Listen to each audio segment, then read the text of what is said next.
Israel's long-standing Prime Minister Benjamin Netanyahu has been indicted for fraud, corruption and misuse of office. A controversial figure, the Likud leader has been in power since 2009 and had many bitter confrontations with neighbouring countries as well as the Palestinian communities in the occupied territories. But despite all this, Netanyahu is vowing to plough on, even though that raises the prospect of a potential third election within 1 year in Israel. Here's our report. He is the man who has dominated Israeli politics for the last decade. But on Thursday, the Attorney General announced charges against the Prime Minister Benjamin Netanyahu: bribery, breach of trust and fraud in 3 separate criminal cases. Netanyahu described it as a witch hunt.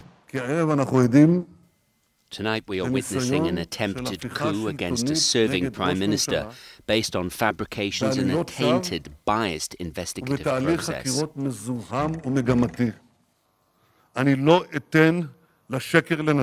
I will not let the lie triumph.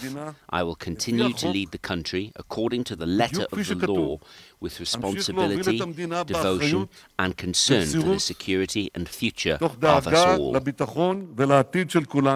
Netanyahu is still the caretaker Prime Minister and he's not obliged to resign.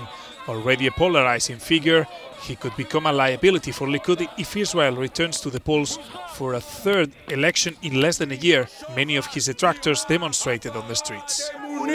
Tonight, I am resigning my office. It is unheard of. It is unthinkable that the Prime Minister will continue in office while being indicted for such grave breaches of law. He will stand trial. He will probably also go to jail. He cannot manage a country as difficult to manage as the State of Israel. But Cone people voiced support. I came to tell Netanyahu he will never march alone.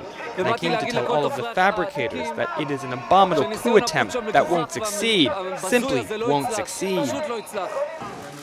After the elections in April and September, neither the right-wing Likud leader nor centrist challenger Benny Gantz secured a governing majority. On Thursday, for the first time in Israel history, the president declared there was no candidate for an investiture. Netanyahu's indictment brings more uncertainty. The Israeli parliament has less than 3 weeks to try to establish a coalition, otherwise another election will be triggered within 90 days. Oscar Valero, Euronews.